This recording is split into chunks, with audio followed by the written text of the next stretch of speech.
Hello students, आज आपण alcohol phenol इथर या चॅप्टरमध्ये फेनॉलच्या रिॲक्शन्स, ज्याला आपण केमिकल रिॲक्शन्स ऑफ फेनॉल म्हणतो, तर त्यामध्ये तिसरी रिॲक्शन आपण पाहणार आहोत.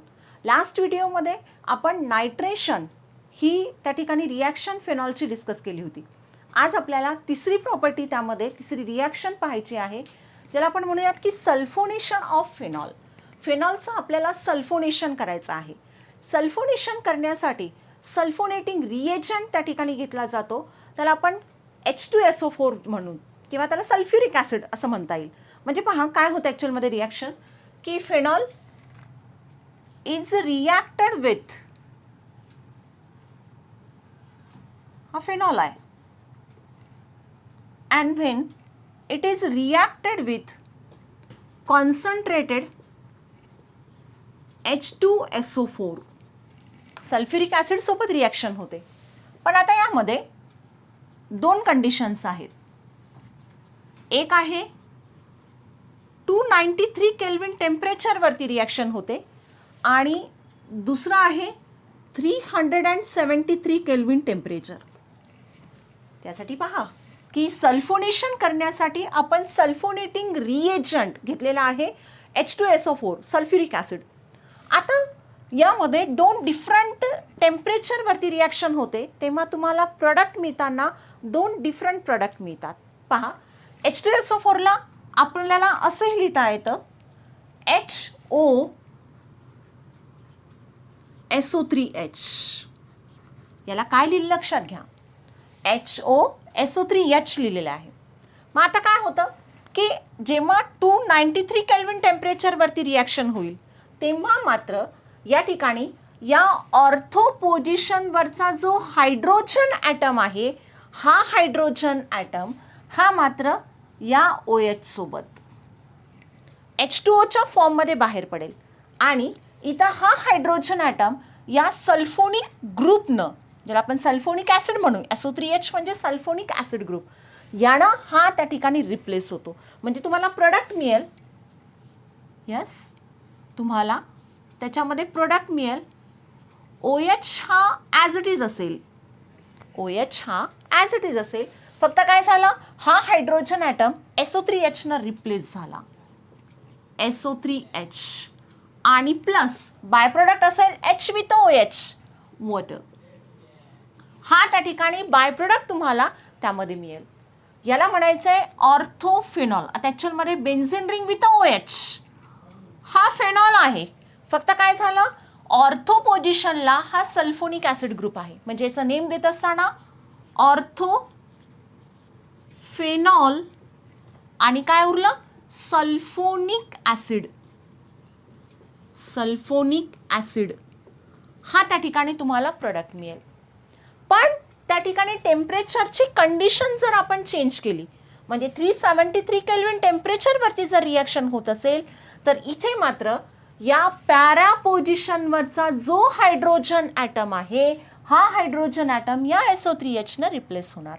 म्हणजे या ठिकाणी काय होईल, हा H या OH सोबत त्या ठिकाणी काय होतो, H2O फॉर्ममध्ये बाहेर पडेल आणि हा हायड्रोजन ॲटम या SO3Hनं रिप्लेस होतो आणि तुम्हाला प्रोडक्ट मिळणार. तुम्हाला जो प्रोडक्ट मिळतो OH आणि या पोझिशनवरती हा SO3H असेल. म्हणजे फरक लक्षात घ्या, फक्त टेम्परेचरची कंडिशन चेंज झाली तर प्रोडक्ट त्या ठिकाणी डिफरंट मिळेल. म्हणजे SO3H ग्रुपची पोझिशन त्या ठिकाणी चेंज होते आणि प्लस बाय प्रोडक्ट हा H2O असेल. याला म्हणणार तुम्ही पॅराफेनॉल, कारण ही पोझिशन 1,4 पोझिशन आहे आणि 1,4 पोझिशनला आपण पॅरा म्हणतो. म्हणजे हा बेन्झीन रिंग विथ OH हा फेनॉल झाला, परंतु याची पोझिशन 1,4 असल्यामुळे पॅराफेनॉल, आणि SO3Hला आपण म्हणतो सल्फोनिक ॲसिड. सल्फोनिक ॲसिड याला म्हणायचं आहे सल्फोनेशन. सल्फोनेशन करण्यासाठी रिएजंट घेतला जातो हा H2SO4. तर ही त्या ठिकाणी सल्फोनेशन ही त्यामध्ये प्रॉपर्टी असेल. त्यानंतर नेक्स्ट आपण घेऊयात 4th one, Reimer-Tiemann reaction. Next is Reimer Tiemann reaction.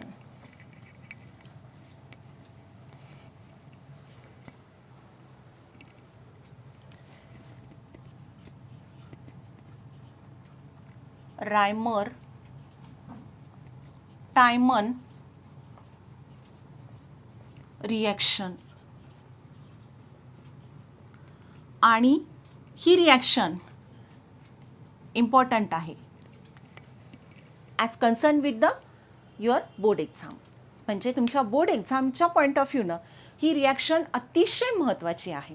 मग आता काय असते रायमर टायमर? रायमर टायमन रिॲक्शनमध्ये फिनॉल, बेसिकली फिनॉल घेऊ आपण. This phenol is reacted with yes CHCl3 chloroform म्हणू आपण त्याला, फॉलोड बाय NaOH. काय घेतलं पहा, phenol is reacted with a chloroform आणि in what aqueous medium. Aqueous medium म्हणजे ॲक्वियस NaOH सोबत रिॲक्शन होते. आता हे जेव्हा होते तेव्हा काय होतं पहा, इथे या ठिकाणी हा जो फिनॉल आहे, दिस फिनॉल, समजून घ्या नीट रिॲक्शन. काय होतं पहा की इथलचा जो हायड्रोजन ॲटम आहे, हा हायड्रोजन या OH सोबत, म्हणजे त्या ठिकाणी काय होईल, हा H या OH सोबत, म्हणजे काय मायनस झाला, H2O. आणि इथला जो हायड्रोजन ॲटम आहे, म्हणजे पॅरा पोझिशनवरचा हायड्रोजन ॲटम, सॉरी ऑर्थो पोझिशनवरचा हा हायड्रोजन ॲटम एका Cl सोबत, ठीक आहे, लक्षात घ्या. पहिले आपण काय केलं आहे, इथे हा जो OH आहे त्या OH मधला हा OH मधला हायड्रोजन ॲटम या OH सोबत H2Oच्या फॉर्ममध्ये बाहेर पडला. म्हणजे काय झालं, इथं काय राहील शिल्लक, ONA. इथं काय राहिलं, O आणि हा Na अटॅच झाला. आता दुसरं काय असेल, ऑर्थो पोझिशनवरचा हा हायड्रोजन ॲटम एका क्लोरीन सोबत, म्हणजे इथं काय आहे, CHCl3, म्हणजे हा हायड्रोजन या Cl सोबत, एका Cl सोबत मायनस HCl, एक हायड्रोजन एका Cl सोबत मायनस HCl हा त्या ठिकाणी बाहेर पडेल. म्हणजे या पोझिशनला काय राहिलं शिल्लक, यस, CH आणि Cl2. काय राहील शिल्लक, CHCl2. ठीक आहे, फक्त Cl2ला मी Cl असं त्या ठिकाणी लिहिलं. म्हणजे फर्स्ट स्टेपमध्ये काय झालं आहे की this phenol is treated with chloroform CHCl3 followed by the what, aqueous NaOH, म्हणजे NaOH सोबत त्याची रिॲक्शन झाली. तर तुम्हाला हा त्या ठिकाणी काय मिळाला, प्रोडक्ट मिळाला, इंटरमिजिएट म्हणू आपण त्याला. आता त्यानंतर याची रिॲक्शन परत NaOH सोबत होते, परत याची reaction followed by this alkali NaOH सोबत त्याची रिॲक्शन होते. मग NaOH सोबत होते तेव्हा काय होतं, हे जे दोन क्लोरीन ॲटम्स आहेत ते त्या ठिकाणी रिप्लेस होतात त्या OHनं. म्हणजे काय होईल, इथे आपण याला ट्वाईस लिहूयात. म्हणजे काय होतं की इथलचे जे दोन क्लोरीन ॲटम्स आहेत, हे दोन क्लोरीन ॲटम्स या सोडियम सोबत, म्हणजे काय होईल, मायनस ट्वाईस ऑफ 2 NaCl हा त्या ठिकाणी बाहेर पडेल. म्हणजे काय झालं, या दोन क्लोरीन ॲटमची जागा ही कोण घेतं, ही दोन OH घेतात. म्हणजे तुम्हाला काय मिळतो प्रोडक्ट पहा,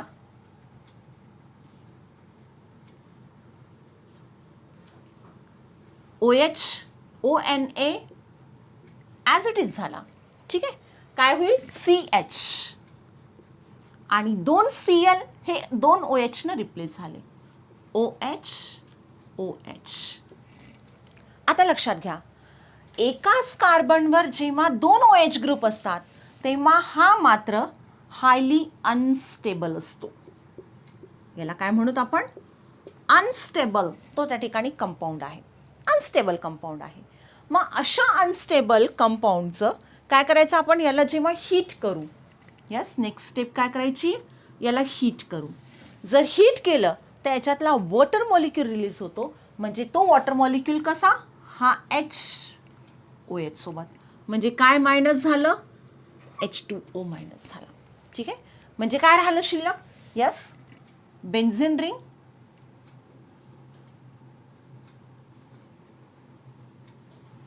हा ONA आणि इथे काय राहील शिल्लक? CHO. म्हणजे हा तुम्हाला त्या ठिकाणी मिळेल. आणि याचं नंतर फर्दर लास्ट स्टेपमध्ये याचं त्या ठिकाणी काय करा? प्रोटोलिसिस करा. ठीक आहे. याचं H3O प्लस म्हणजे in presence of the acid hydrolysis त्याचं जर केलं तर यामध्ये हा ONA ग्रुप हा कन्वर्ट होतो कशामध्ये? Yes, it is converted into the OH आणि CHO हा त्या ठिकाणी ॲज इट इज असेल. आणि याला म्हणायचं आहे सॅलिसल्डिहाइड. सॅलिसल्डिहाइड. तर हा त्यामध्ये तुम्हाला प्रोडक्ट मिळेल. दिस इज द रिॲक्शन. म्हणजे याला म्हणायचं आहे रायमर टायमन रिॲक्शन. काय झालं रायमर टायमन रिॲक्शनमध्ये? पहा, जवळपास 3 स्टेपमध्ये रिॲक्शन होते. ठीक आहे. पहिल्या स्टेपमध्ये त्याचं रिॲक्शन CHCl3 सोबत झाली आणि विथ ॲक्वियस NaOH. तेव्हा तुम्हाला हा प्रोडक्ट मिळाला, इंटरमिजिएट म्हणू आपण त्याला. याची रिॲक्शन परत NaOH सोबत जर झाली त्यातले 2 क्लोरीन ॲटम्स 2 OH न रिप्लेस होतात. मग आता जेव्हा एकाच कार्बनवर 2 OH ग्रुप असतात तेव्हा त्याला आपण अनस्टेबल कंपाऊंड म्हणू, अनस्टेबल इंटरमिजिएट म्हणूयात. या इंटरमिजिएटला आपण हीट सप्लाय केली तर याच्यातला हा वॉटर मॉलिक्यूल निघून जातो. म्हणजे शिल्लक राहतं याच्यावरती CHO. आणि या कंपाऊंडचं, या इंटरमिजिएटचं जेव्हा आपण हायड्रोलिसिस करतो by using the acid, then it gives the salicylaldehyde. Such a reaction is called as the Reimer-Tiemann reaction. तुम्हाला क्वेश्चन असा विचारला जातो. यस, क्वेश्चन काय विचारला जातो? Right a note on. Right a note on Reimer-Tiemann reaction. ठीक आहे. रायमर-टायमन रिॲक्शनवरती तुम्हाला नोट लिहायची आहे. 2 मार्कासाठी क्वेश्चन विचारला जातो तेव्हा ह्या तिन्ही स्टेप्स लिहायच्या आहेत आणि त्याचं 2 सेंटेन्समध्ये त्याचं डिस्क्रिप्शन लिहायचं. काय लिहिणार डिस्क्रिप्शन तुम्ही? Wien phenol is treated with CHCl3 followed by aqueous NaOH. काय झालं? aqueous NaOH followed by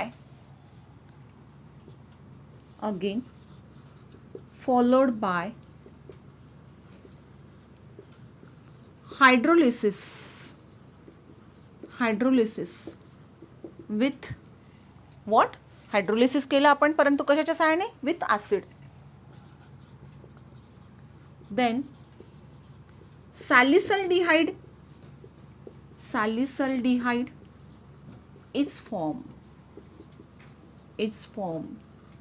Such reaction is called Reimer-Tiemann reaction.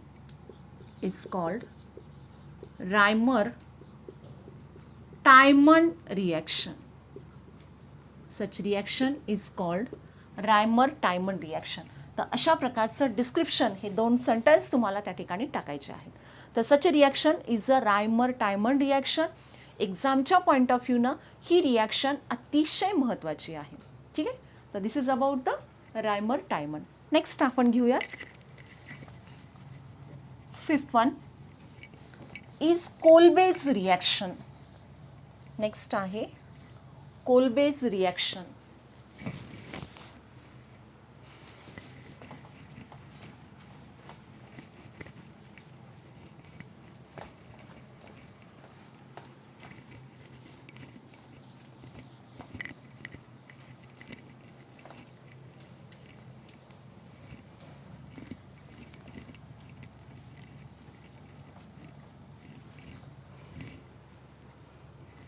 Fifth one, Kolbe's reaction.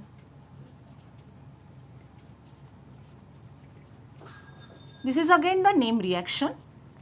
परत ही नेम रिॲक्शन आहे. काय होतं कोल्बेज रिॲक्शनमध्ये की या ठिकाणी तुम्ही जर स्टार्टिंग मटेरियल घेणार आहात, this starting material is the sodium phonoxide, ONA, sodium phonoxide. This is the sodium phonoxide, and this sodium phonoxide is reacted with carbon dioxide at 398 Kelvin temperature and 6 atmospheric pressure. आणि प्रेशरची condition असेल at 6 atmospheric temperature. Same म्हणजे pressure जे असेल, टेम्परेचरची condition 398 kelvin आणि pressure असेल 6 atmospheric pressure. Then it forms, काय मी तर तुम्हाला पहा की दिस ग्रुप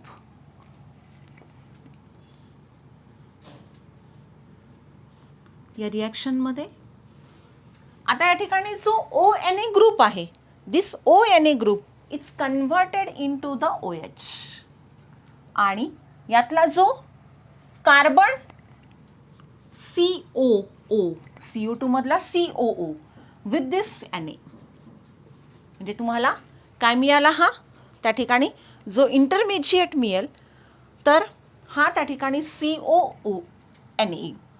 आणि यानंतर नेक्स्ट स्टेपमध्ये याचं परत हायड्रोलिसिस करू आपण H3O+ सोबत हायड्रोलिसिस जर केलं आपण, देन इट फॉर्म्स OH, आणि या ठिकाणी तो कन्वर्ट होतो COOH, म्हणजे Na हा कन्वर्ट होतो H न, आणि इथं जो तुम्हाला प्रोडक्ट मिळेल सॅलिसिलिक ॲसिड, इथं तुम्हाला प्रोडक्ट मिळतो salicylic acid. This is the reaction. ही सुद्धा रिॲक्शन 2 स्टेपमध्ये होते. फर्स्ट स्टेपमध्ये sodium phenoxide is reacted with a carbon dioxide at 398 kelvin temperature and under 6 atmospheric pressure. It forms the intermediate followed by the hydrolysis. याचा परत hydrolysis केलं by using the acid. It forms the salicylic acid. Such a reaction is the Kolbe's reaction. परत याचं सुद्धा description तुम्हाला लिहिता येतं. when sodium phenoxide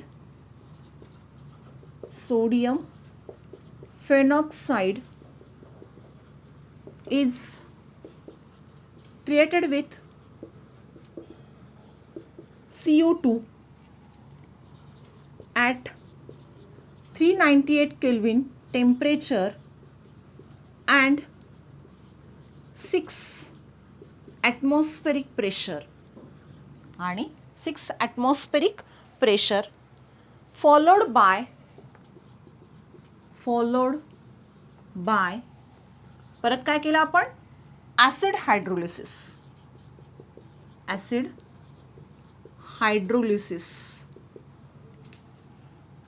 then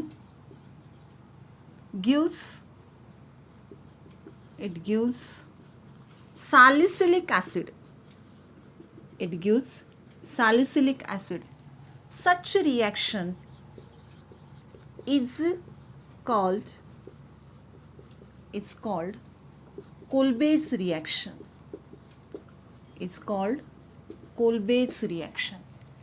लक्षात घ्या, जेव्हा तुम्हाला क्वेश्चन असा विचारतात की write a note on Kolbe's reaction,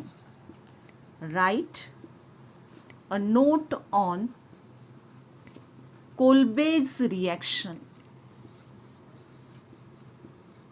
साधारणतः 2 मार्कासाठी क्वेश्चन विचारतात, तेव्हा मात्र तुम्हाला हे डिस्क्रिप्शन त्या ठिकाणी लिहायचं असते. ठीक आहे. तर सच रिॲक्शन म्हणजे एक्झामच्या पॉईंट ऑफ व्ह्यूनं सुद्धा कोल्बेज रिॲक्शन ही अतिशय महत्त्वाची. जसं रायमर टायमंड रिॲक्शन आहे तसंच ही कोल्बेज रिॲक्शन आहे. दोघांमध्ये फरक लक्षात घ्या. रायमर टायमंड रिॲक्शनमध्ये तुम्हाला सॅलिसल्डिहाइड मिळतो, म्हणजे OH हा बेन्झिनवरचा ॲज इट इज राहील. इथं COOHच्या ऐवजी CHO ग्रुप असतो. तर इथे मात्र कोल्बेज रिॲक्शनमध्ये हा COOH असेल, याला आपण सॅलिसिलिक ॲसिड असं त्या ठिकाणी म्हणतो. किंवा त्यामध्ये MCQजमध्ये MHT CATच्या म्हणजे एक्झामसाठी सुद्धा क्वेश्चन विचारत असताना ड्युरिंग द कोल्बेज रिॲक्शनमध्ये which product is form, Reimer Tiemann रिॲक्शनमध्ये कोणता प्रॉडक्ट तुम्हाला मिळतो, तर त्या ठिकाणी तुम्हाला हे एक्झाम म्हणजे हे प्रॉडक्टचे नेम्स त्या ठिकाणी माहिती पाहिजे. त्यानंतर नेक्स्ट आहे ऑक्सिडेशन ऑफ फेनॉल. पुढची रिॲक्शन आहे ऑक्सिडेशन.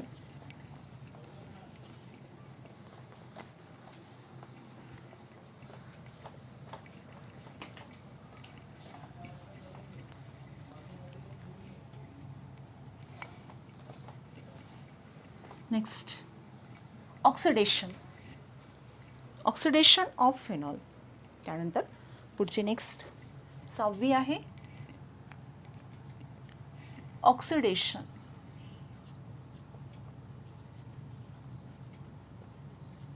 Of phenol. मग आता ऑक्सिडेशन करण्यासाठी ऑक्सिडायझिंग एजंट त्या ठिकाणी घेतला जातो. पहा, this one is the phenol.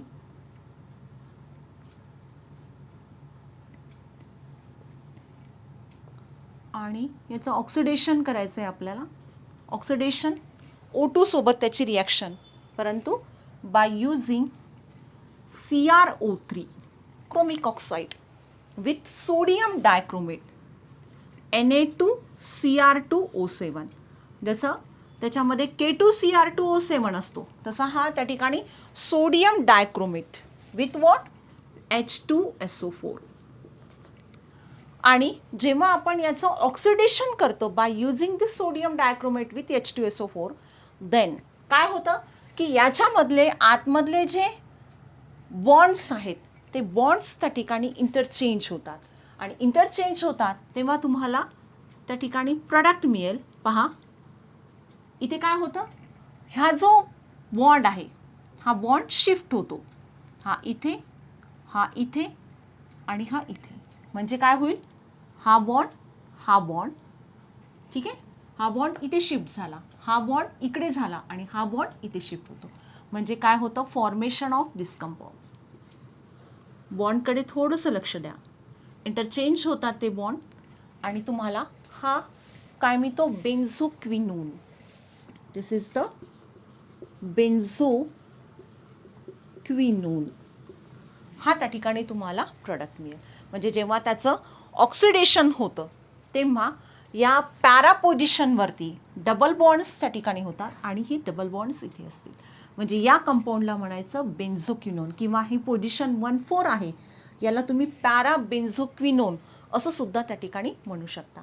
तर ही त्यातली नेक्स्ट रिॲक्शन असेल ऑक्सिडेशन. ऑक्सिडेशन करण्यासाठी रिएजंट आपण घेतला आहे क्रोमिक ऑक्साईड, किंवा त्याला आपण म्हणतो sodium dichromate with H2SO4. Next one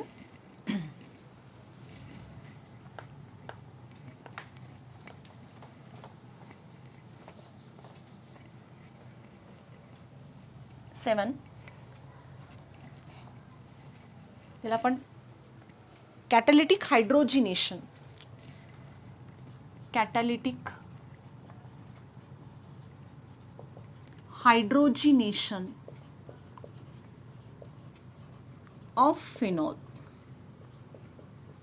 कॅटॅलिटिक hydrogenation of phenol. फिनॉलचं हायड्रोजिनेशन करायचं. हायड्रोजिनेशन म्हणजे यस, हायड्रोजिनेशन म्हणजे ॲडिशन ऑफ हायड्रोजन. पहा, OH आणि हायड्रोजिनेशन ॲडिशन ऑफ हायड्रोजन.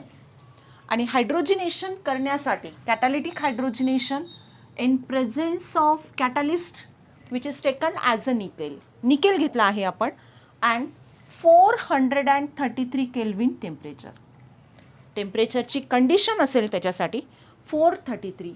आता इथं हायड्रोजिनेशन मीन्स ॲडिशन ऑफ हायड्रोजन. काय होतं ड्युरिंग दिस रिॲक्शन, यस, की हे जे बॉन्ड्स आहेत डबल बॉन्ड्स ब्रेक होतात. ठीक आहे, आणि त्या डबली बॉन्डेड कार्बनवर हे हायड्रोजन ॲटम्स जस्ट ॲड होतात. म्हणजे OH ग्रुप हा ॲज इट इज असेल, फक्त काय होणार की हे जे आतमधले जे अल्टरनेट जे डबल बॉन्ड्स आहेत ते डबल बॉन्ड ब्रेक होतात. पण जेव्हा हा बॉन्ड ब्रेक होणार तेव्हा मात्र इथे या 2 कार्बनमध्ये बॉन्ड आहे तर हायड्रोजन ॲड होतात. हायड्रोजन हे जेव्हा हा बॉन्ड जेव्हा ब्रेक होणार तेव्हा मात्र त्या ठिकाणी काय होईल, या 2 कार्बनवरती परत हायड्रोजन ॲटम्स ॲड होणार.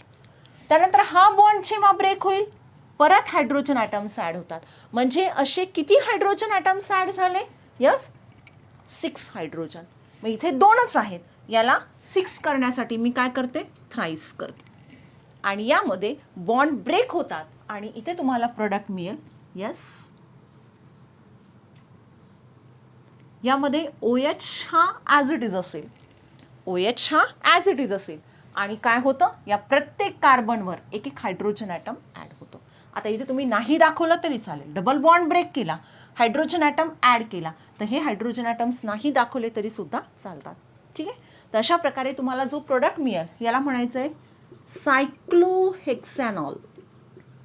Is what? सायक्लोहेक्सॅनॉल. तर हा त्या ठिकाणी तुम्हाला प्रोडक्ट मिळतो. दिस इज अ कॅटॅलिटिक हायड्रोजिनेशन. नेक्स्ट आहे reduction. Next one is reduction. It property reduction. Reduction means, yes, again by using zinc. This is the phenol. It's reacted with the zinc. Zinc सोबत त्याची reaction होते. मग झिंक सोबत होते तेव्हा हा जो ऑक्सिजन ॲटम आहे तो झिंक सोबत जातो. म्हणजे reduction means addition of hydrogen, removal of oxygen. ठीक आहे. किंवा आपण त्याला गेन ऑफ इलेक्ट्रॉन्स असं सुद्धा म्हणतो. म्हणजे त्याच्यानुसार, या डेफिनेशननुसार यातला हा जो ऑक्सिजन ॲटम आहे तो झिंक सोबत, म्हणजे काय होईल की या बेन्झिनवरचा जो OH ग्रुप आहे तो त्या ठिकाणी हा ऑक्सिजन झिंक सोबत झिंक ऑक्साईडच्या फॉर्ममध्ये निघून जाईल आणि हायड्रोजन ॲटम हा ॲज इट इज त्याच्यावरती राहील. म्हणजे तुम्हाला इथं जो प्रोडक्ट मिळेल, दिस प्रोडक्ट इज द बेन्झिन. या प्रोडक्टमध्ये तुम्हाला काय मिळतो? बेन्झिन हा प्रोडक्ट मिळेल. तर अशा प्रकारे ही त्या ठिकाणी शेवटची प्रॉपर्टी असेल, शेवटची रिॲक्शन असेल रिडक्शन. ठीक आहे. आता यामध्ये शेवटचा कन्सेप्ट आहे या फिनॉलमधला युसेस ऑफ फिनॉल. आता या फिनॉलचे आपल्याला युसेस सांगायचे आहेत की फिनॉल हा जनरली कुठे कुठे यूज करतो आपण. Yes, the last topic, uses of phenol. Uses of phenol. तुम्हाला यूज एका मार्कासाठी विचारला जातो. मग आता यामध्ये यूजमध्ये काय सांगणार तुम्ही की फिनॉल यूज्ड इन, फर्स्ट सांगताय तुम्हाला it is used in preparation of, used in preparation of phenol formaldehyde. Phenol formaldehyde polymer ज्याला म्हणतो आपण, phenol formaldehyde resin. Example is the bakelite. पॉलिमरमध्ये आपल्याला बेकेलाइट पाहायला मिळतो. म्हणजे त्या फिनॉलचा यूज कशासाठी केला जातो? In the preparation of phenol formaldehyde resin. हा फिनॉल फॉर्मलडिहाइड रेझिनचं एक्झाम्पल आहे बेकेलाइट. ठीक आहे. किंवा त्याला आपण युरिया फॉर्मलडिहाइड असं सुद्धा त्या ठिकाणी म्हणू शकतो. तर त्याच्यामध्ये इथलं एक एक्झाम्पल घेतलं की बेकेलाइट यूज करण्यासाठी, बेकेलाइट्स प्रिपेअर करण्यासाठी फिनॉलचा यूज बेसिकली केला जातो. त्यानंतर सेकंड आहे it is used in, used as antiseptic. Used as antiseptic. Antiseptic म्हणून त्याचा यूज केला जातो. In what? In air freshener, air fresheners. त्यानंतर माउथवॉश, माउथवॉश, माउथवॉशमध्ये सुद्धा त्याचा केला जातो. किंवा डिओड्रंट, डिओड्रंट, डिओड्रंटमध्ये सुद्धा. किंवा कॅलामाइन लोशन, कॅलामाइन लोशन, स्किनशी रिलेटेड जे लोशन्स आहेत तर ॲटसेट्रा. तर अशा याच्यामध्ये मात्र तो अँटीसेप्टिक म्हणून यूज केला जातो. या फिनॉलचा यूज जो आहे पहा, अँटीसेप्टिक म्हणून, यस, आणि फिनॉल फॉर्मलडिहाइड रेझिन प्रिपेअर करण्यासाठी बेसिकली या फिनॉलचा यूज त्या ठिकाणी केला जातो. तर this is about the phenol. म्हणजे पहा, फिनॉल या चॅप्टरमध्ये अल्कोहोल, फिनॉल, इथर हे आपण 3 कंपाऊंड शिकत आहोत. त्याच्यामध्ये जो फिनॉल आहे त्या फिनॉलचं आपण पहिल्यांदा डेफिनेशन पाहिली, त्यानंतर त्याचं क्लासिफिकेशन, नंतर नॉमिनक्लेचर सिस्टीम, नॉमिनक्लेचरमध्ये common name system, IUPAC name system 2 पाहिल्या, त्यानंतर त्याचं प्रिपरेशन मेथड्स, त्यानंतर त्याच्या physical properties, chemical properties, chemical reactions आणि लास्ट टॉपिक आहे त्याच्यामधला युसेस ऑफ फिनॉल.